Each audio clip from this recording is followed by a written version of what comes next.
ప్రసంగి గ్రంథం 4వ అధ్యాయం ఎదుట ఉంచుకోండి. మొదటి వచనం నుండి చదువుదాం. పిమ్మట ఎగెయిన్ పిమ్మట సూర్యుని క్రింద జరుగు వివిధమైన అన్యాయ క్రియలను గురించి నేను యోచించి తిని, బాధింపబడువారు ఆదరించు దిక్కు లేక కన్నీళ్లు విడుస్తూ ఉన్నారు. వారిని బాధ పెట్టేవారు బలవంతులు గనుక ఆదరించువాడెవడును లేకపోయాను. కాబట్టి ఇంకను బ్రతుకుచున్న వారి కంటే ఇంతకుముందు కాలము చేసిన వారే ధన్యులనుకుంటుని, మరియు ఇంకను పుట్టని వారు సూర్యుని క్రింద జరుగు అన్యాయ పనులు చూచి ఉండని హేతువు చేత ఈ ఉభయుల కంటేను వారే ధన్యులనుకుంటుని. Again I saw all the oppressions that are done under the sun, and behold, the tears of the oppressed, and they had no one to comfort them. On the side of their oppressor there was a power, and there was no one to comfort them. And I thought the dead who are already dead more fortunate than the living who are still alive. But better than both is he who has not yet been and has not seen the evil deeds that are done under the sun. ఈ వచనాలు 3 వచనాలు చదివాను. దీనిలో oppressed బాధించబడువారు, అణగద్రొక్కబడువారు ఒకటి. రెండవది comfort చేసేవాళ్ళు లేరు. మూడవది బలవంతులు వారిని బాధ పెడుతున్నారు కాబట్టి ఆదరించే వాళ్ళు లేరు. పవర్ అన్నాడు. On the side of their oppressor there was power. బలవంతులు బాధ పెట్టే వారి తరపున బలవంతులు ఉన్నారు, పవర్ ఉంది వాళ్ళకి. కాబట్టి ఏమిటి situation? Analyse the situation to the political emphasis in India and religious emphasis in India,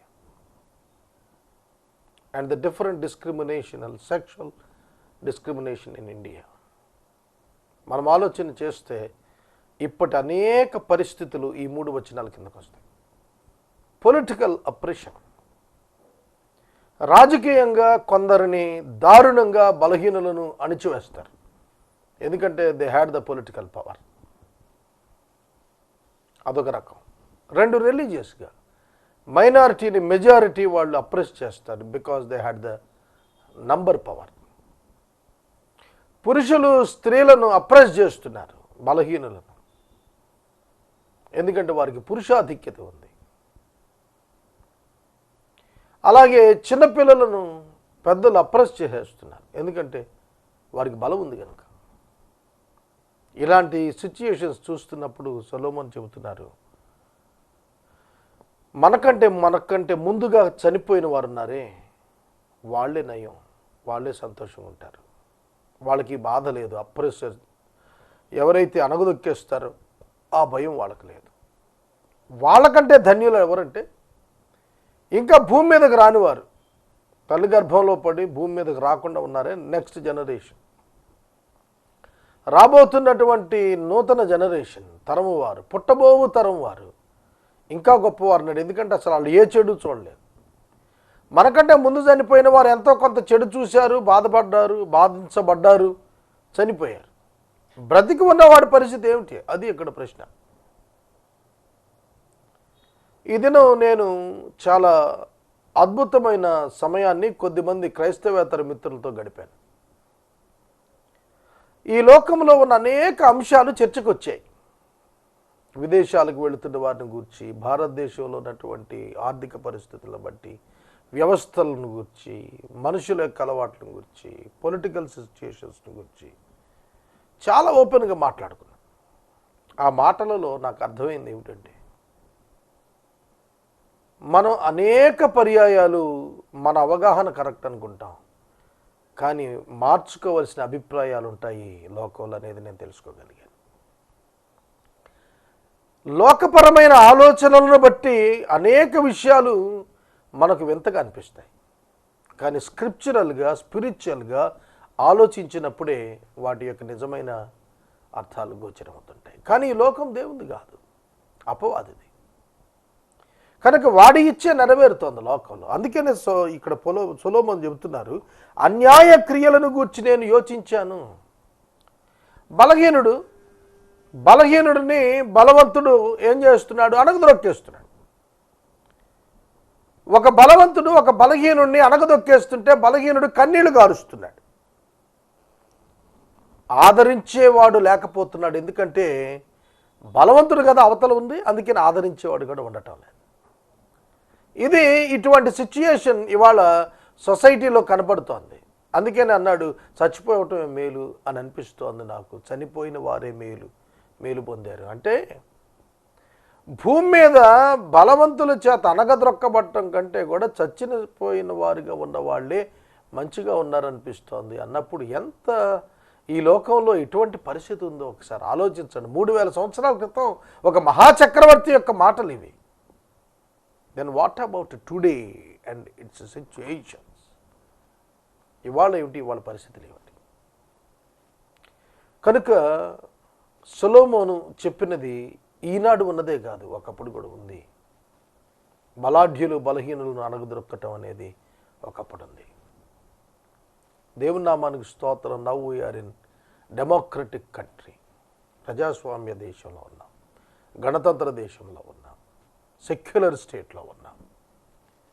చాలా ప్రొటెక్షన్ ఇండియన్ కాన్స్టిట్యూషన్ ఇండియన్ సివిలియన్స్కి, ఇండియన్ పౌరులకు ఇస్తాను, సిటిజన్స్కి ఇస్తాను. మీరు టీవీలో చూడండి, ఎంతమంది సత్యం కొరకు లేదా పొజిషన్ కొరకు, జస్టిస్ కొరకు చాలా ట్రాన్స్పరెంట్గా, బోల్డ్గా, ధైర్యంగా పోరాడుతున్నటువంటి వక్తలను మనం చూస్తాం.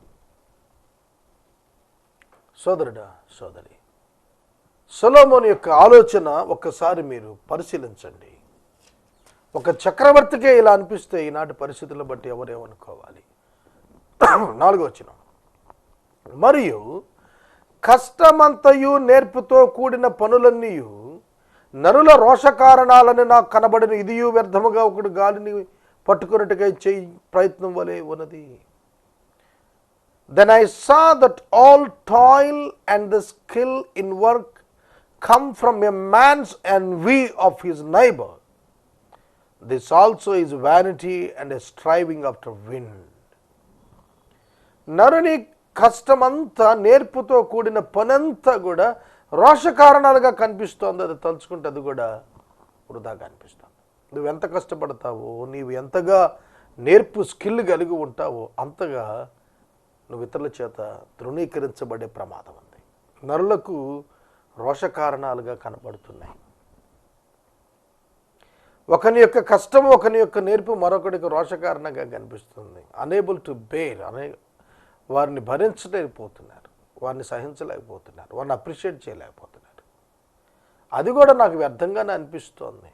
ఎంతో కష్టపడి, ఎంతో స్కిల్ తెచ్చుకొని సమాజంలో ఏమాత్రం కూడా అప్రిసియేషన్ లేని వారుగా అనేక మంది అయిపోతున్నారు. ఇది కూడా వ్యర్థంగానే చెబుతున్నాడు. బుద్ధిహీనుడు చేతులు ముడుచుకొని తన మాంసాన్ని భుజిస్తాడు. శ్రమయును గాలికైన యత్నములను రెండు చేతుల నిండా ఉండుట కంటే ఒక చేతి నిండా నెమ్మది కలిగి ఉండుట మేలు. చూడండి, మన ప్రయత్నాల చేత మనము ఉండుట కంటే, అంటే నెమ్మది కలిగి ఉండుట మేలు అంటాడు. ప్రయత్నాలు చేయటం తప్పని చెప్పలేదు. ప్రయోజనము లేని ప్రయత్నముల చేత ఈడ్చుకొని పోబడుతున్నట్లుగా చెబుతూ దానికంటే సైలెంట్గా ఉంటే బెటర్ అంటున్నాడు. చదువుతాను చూడండి, 6వ వచనం. Better is a handful of quietness than 2 hands full of toil and striving after wind. బాగా కష్టపడి పనిచేసి యత్నాలు చేసి వచ్చేదానికంటే నెమ్మదిగా ఉంటే మేలు అనిపిస్తుంది అన్నాడు. ఎందుకో తెలుసా మాట అంది? చాలాసార్లు నాకు కూడా అనిపించింది, ఏమిటి ఇంత ప్రయాసపడితే ఇంత చులకనగా మాట్లాడుతుంది ఏంటి లోకం, ఇన్ని అబాండాలు వేస్తుంది ఏంటి లోకం, స్పిరిట్ కిల్ అయిపోతుంది అని అనిపించింది. దానికి నాకు జవాబు బైబిల్లో ప్రభు దగ్గర దొరికిందే తప్ప లోకంలో దొరకలేదు. ఇప్పటికీ కాదు, ఇంకెప్పటికీ దొరకదనేది కూడా నాకు అర్థమైంది. నేను ఎన్ని మంచి చేసినా మంచి అనేవాడు ఉండకపోవచ్చును, ఖచ్చితంగా ఉంటుంది అటువంటి పరిస్థితి. లేదు ఏదో ఆశించి చేశాడనేవాడు ఉండవచ్చు, లేదంటే పేరు కోసం చేశాడు, ప్రఖ్యాతుల కోసం చేశాడు, స్వయానికి చేసుకున్నాడు అనేవాళ్ళు చాలామంది ఉండవచ్చు. కానీ దేవుని వాక్యంలోనే దానికి జవాబు దొరికింది.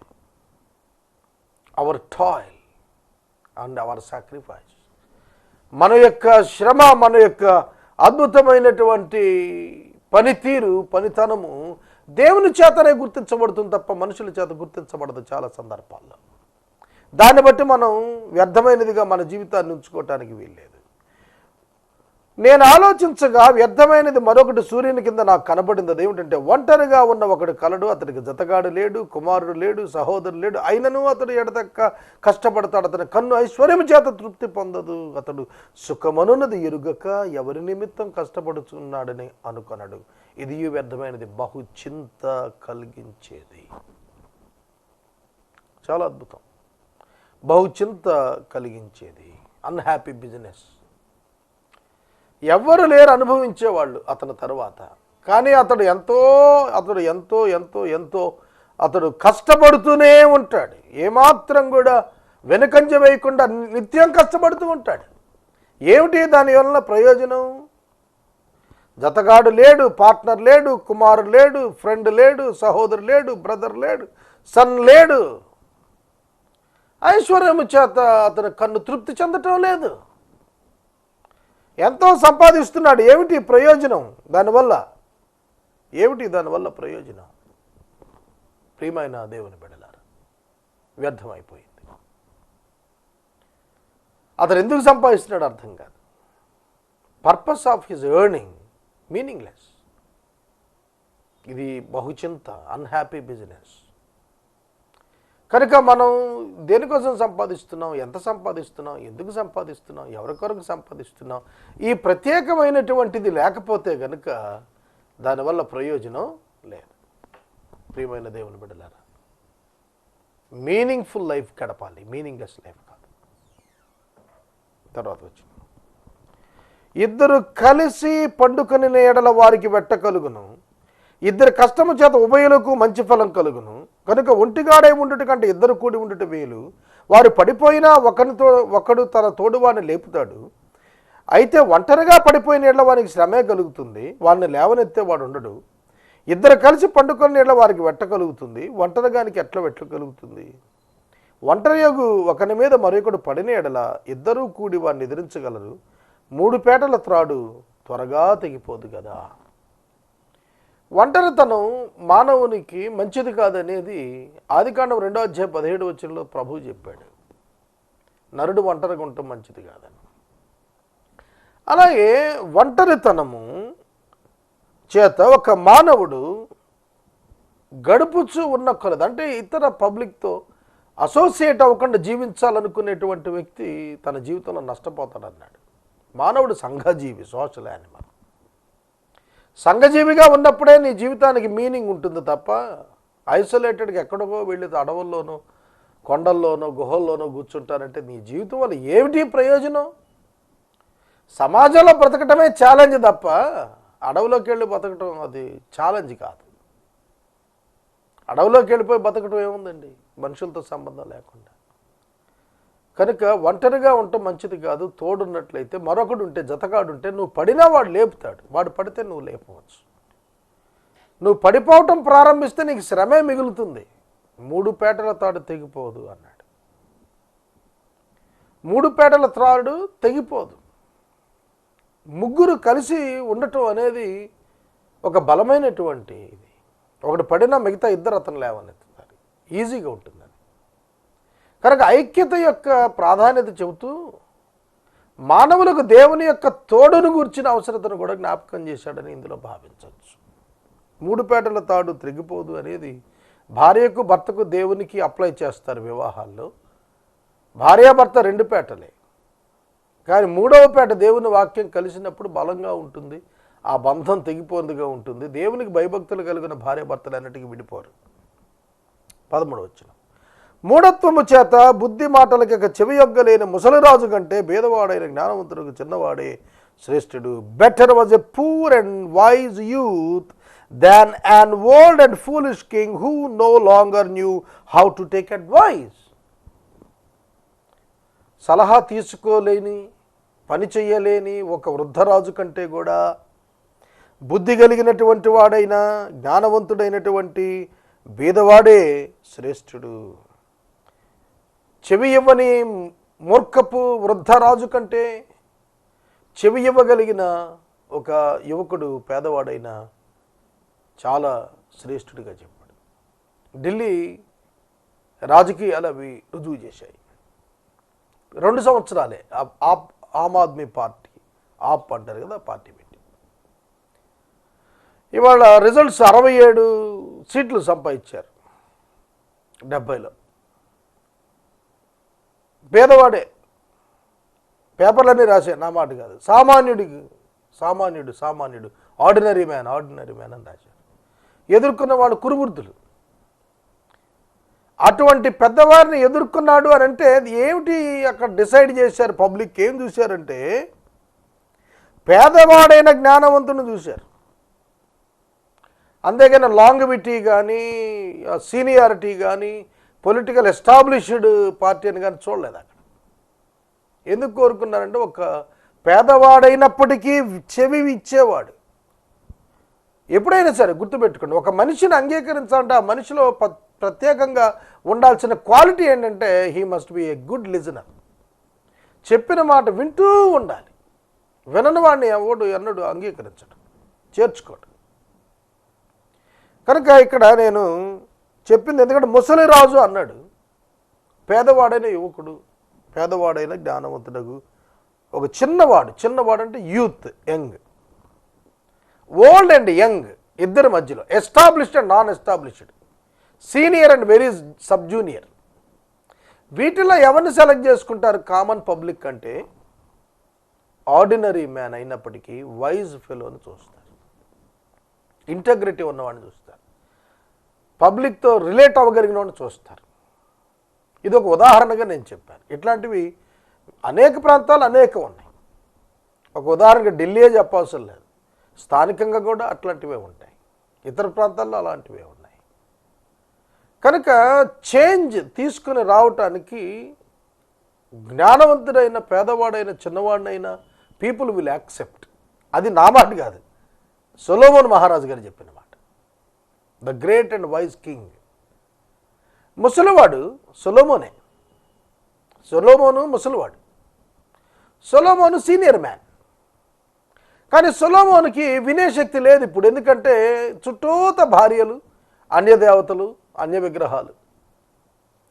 ఆ సొలొమోను కంటే కూడా పేదవాడైన, జ్ఞానవంతుడైన, ఒక చిన్నవాడైనా పర్వాలేదు రాజుగా అనే స్టేటస్కి ఆనాటి ప్రజలు వచ్చారు.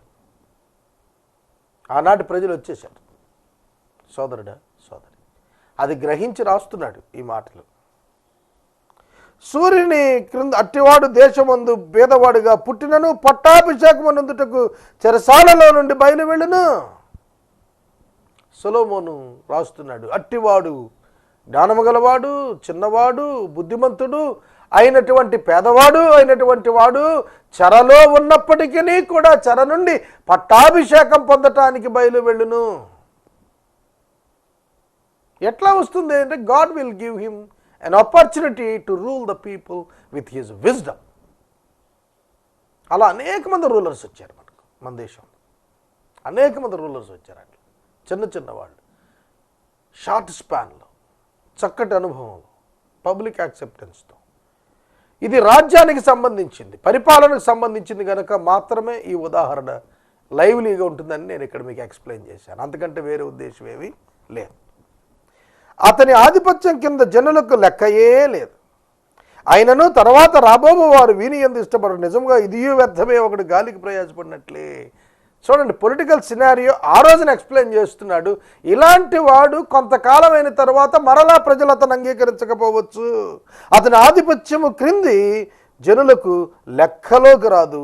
అయినా వారు రాబోయేటువంటి తరం వారు వీని యందు ఇష్టపడరు. మళ్ళీ he will become old and he will become senior. ఆలోచిస్తున్నారు. ఆ రోజు నుంచి ఈ రోజు వరకు కూడా ప్రజల యొక్క మైండ్ సెట్ ఒకేలా ఉందనేది మనం అర్థం చేసుకోవాలి. పాత వింత కొత్త వింత పాత రోత అనే సామెత ఉంది చూశారు, అట్లా అయిపోతుంది కొన్ని సందర్భాల్లో. కనుక రాజ్యాధికారం మీద బైబిల్ గ్రంథంలో ఉన్నన్ని విశేషాలు, పొలిటికల్ సైన్స్కి అప్లై అయ్యేటువంటి అనేక అంశాలు బైబిల్లో ఉన్నన్ని ఉదాహరణలు ఇంకెక్కడా కనపడవేమో అనిపిస్తుంది.